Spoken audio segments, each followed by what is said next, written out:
Olá, saudações a todos, sejam todos bem-vindos, meus desejos de muita paz. Daremos continuidade ao estudo do livro Missionários da Luz. Nós estamos no capítulo 8º, chamado No Plano dos Sonhos. Nós estamos vendo aqui uma reunião que vai acontecer no plano espiritual. E no centro, na verdade no centro espírita, uma reunião em que os espíritos darão algumas instruções para um grupo já frequente de participantes encarnados e também os desencarnados. E o Alexandre está explicando aqui para o André Luiz como funciona, quem é que participa, qual o número de participantes, tudo isso nós já vimos semana passada. Agora eles estão se preparando para o início dessa reunião. Então, continuando a leitura, ele diz assim: não se achavam presentes apenas os aprendizes ligados ao esforço de Alexandre, em sentido direto, mas também outros amigos, trazidos até ali por afeiçoados do plano espiritual. Acercou-se de nós com mais intimidade pequeno grupo de companheiros, destacando-se um deles que conversou com Alexandre de maneira mais significativa. Ainda não chegaram todos? Indagou o instrutor com interesse afetivo, após trocarem as primeiras impressões. Percebi claramente que se referia aos irmãos encarnados que deveriam comparecer, na cota de frequência do grupo, de que era ele um dos diretores espirituais. Faltam-nos apenas 2 companheiros, elucidou o interpelado. Até o momento, Vieira e Marcondes ainda não chegaram. Urge iniciar os trabalhos, exclamou Alexandre, sem afetação. Devemos terminar a tarefa às 4 horas, no máximo, às 4 horas da manhã, no máximo. Eles começariam às 2 e terminariam às 4. E mostrando singular interesse de amigo, acrescentou: quem sabe se foram vítimas de algum acidente? Convém posicionar. Então estavam faltando na reunião dois espíritos, do Vieira e do Marcondes, que eram encarnados, E aí eles mostram interesse em saber o que aconteceu com eles. Aí ele fala: quem sabe foram vítimas de algum acidente? Convém positivar, ou seja, convém esclarecer. No espírito de cada decisão que lhe é característico, recomendou ao auxiliar que lhe prestava informações. Sertório, enquanto vou ultimar algumas providências para as instruções da noite, observe o que se passa. Então Alexandre pediu para o Sertório ir verificar o que aconteceu com esses 2 irmãos, que não estavam ali. Respeitoso, o subordinado interrogou: caso estejam os nossos irmãos sob a influenciação de entidades criminosas, como devo proceder? Deixá-los-á, então, onde estiverem, replicou o instrutor, resoluto. O momento não comporta grandes conversações com os que se prendem deliberadamente ao plano inferior. Findo o trabalho, você mesmo providenciará os recursos que se façam necessários. Dispunha-se o mensageiro a partir, quando o orientador, percebendo-me o ardente interesse em acompanhá-lo, acrescentou: se deseja, André, poderá seguir colaborando com o emissário em serviço. Sertório terá prazer em sua companhia. agradeci extremamente satisfeito e abracei o auxiliar de Alexandre, que me sorriu acolhedoramente. Saímos. Então o André Luiz acompanhou o Sertório, né, para verificar o que havia acontecido ali com aqueles dois irmãos que não estavam presentes ali na reunião. Saímos. Era indispensável atender o mandado com presteza. Todavia, satisfazendo-me a curiosidade, Sertório explicou generoso. Quando encarnados na crosta, não temos bastante consciência dos serviços realizados durante o sono físico. Contudo, esses trabalhos são inexprimíveis e imensos. Se todos os homens prezassem seriamente o valor da preparação espiritual diante de semelhante gênero de tarefa, certo efetuariam as conquistas mais brilhantes nos domínios psíquicos, ainda mesmo quando ligados aos envoltórios inferiores. Infelizmente, porém, a maioria se vale inconscientemente do repouso noturno para sair à caça de emoções frívolas ou menos dignas. Relaxam-se as defesas próprias e certos impulsos longamente sopitados durante a vigília extravasam em todas as direções por falta de educação espiritual verdadeiramente sentida e vivida. Interessado em esclarecimentos completos, indaguei. Entretanto, isto ocorre com aprendizes de cursos avançados do espiritualismo? Poderiam ser vítimas desses enganos alunos de um instrutor da Ordem de Alexandre? Como não? Tornou Sertório. Fraternalmente, com referência a essa probabilidade, não tenha qualquer dúvida. Quantos pregam a verdade sem aderirem intimamente a ela? Quantos repetem fórmulas de esperança e paz, desesperando e perseguindo no fundo do coração?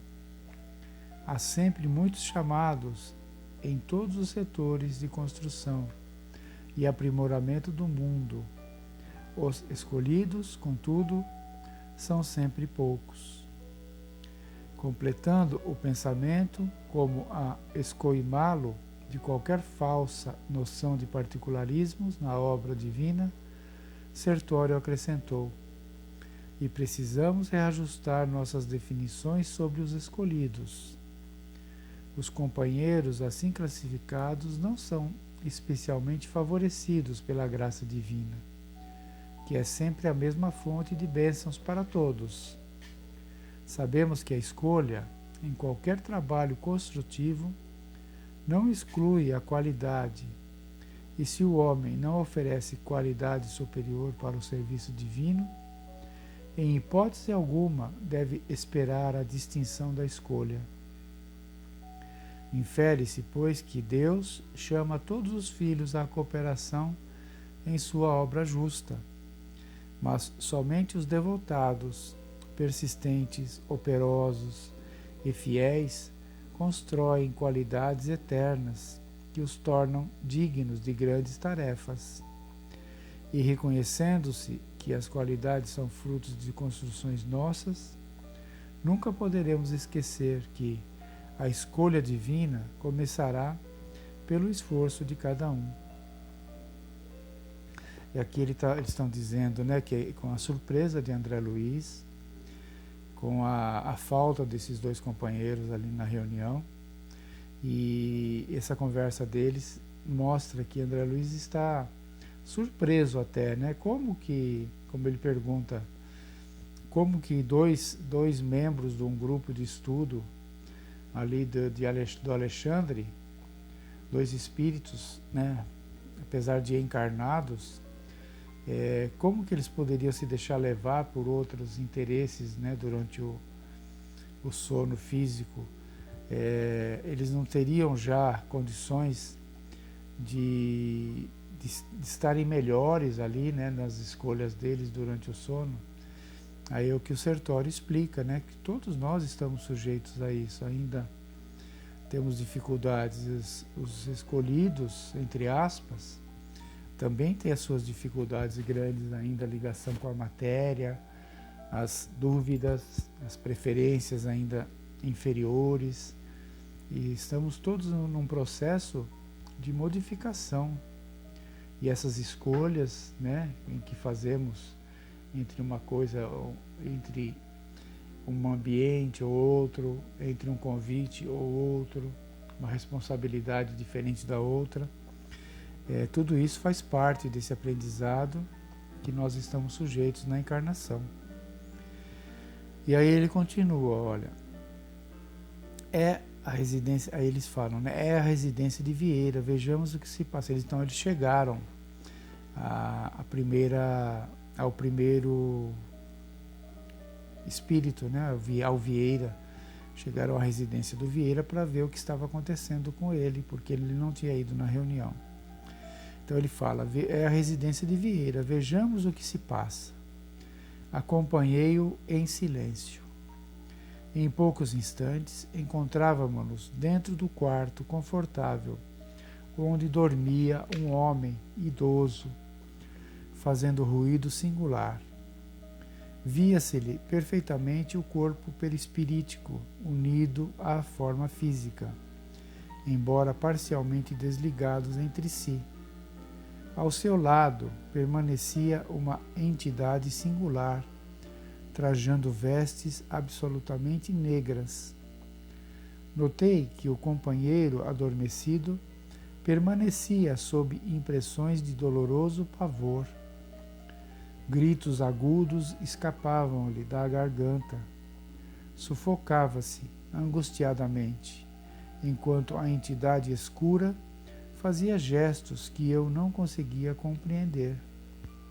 Sertório acercou-se de mim e observou. Vieira está sofrendo um pesadelo cruel. E indicando a entidade estranha, creio que ele terá atraído até aqui o visitante que o espanta. Com efeito, muito delicadamente, meu interlocutor começou a dialogar com a entidade de luto. O amigo é parente do companheiro que dorme? Não, não. Somos conhecidos velhos. E muito impaciente acentuou. Hoje à noite, Vieira me chamou com as suas reiteradas lembranças e acusou-me de faltas que não cometi, conversando levianamente com a família. Isso, como é natural, desgostou-me. Não bastará o que tenho sofrido depois da morte? Ainda precisarei ouvir falsos testemunhos de amigos maledicentes?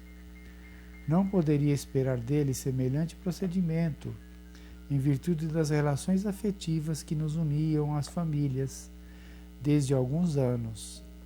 Vieira foi sempre pessoa de minha confiança. Em razão da surpresa, deliberei esperá-lo nos momentos de sono, a fim de prestar-lhe os necessários esclarecimentos. O estranho visitante, todavia, fez uma pausa, sorriu irônico e continuou.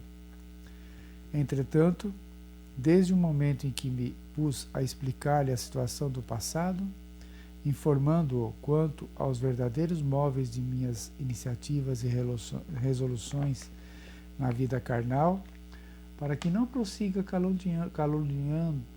caluniando-me o nome, embora sem intenção. Vieira fez desse rosto de pavor que estão vendo e parece não desejar ouvir as minhas verdades. Vejam só que situação, né? Por que ele não tinha ido ao estudo lá com Alexandre? Porque ele estava tendo ali pesadelos, através do contato com esse espírito que estava ali, ex-amigo dele, desencarnado, que já havia desencarnado, mas que ele estava ali no seu quarto, tirando, né, vamos dizer assim, tirando algumas satisfações com ele das calúnias que ele havia feito com a família no nome do Vieira. Vamos parar por aqui hoje. Semana que vem nós daremos continuidade, daremos mais algumas orientações e explicações. Mas que ensinamento importante esse, né? Do cuidado que temos que ter aí com as calúnias, falar de outras pessoas, comentar, né, a vida de alguém. Muito cuidado com isso. Semana que vem nós continuaremos. Fiquem todos em paz, tenham todos uma boa semana.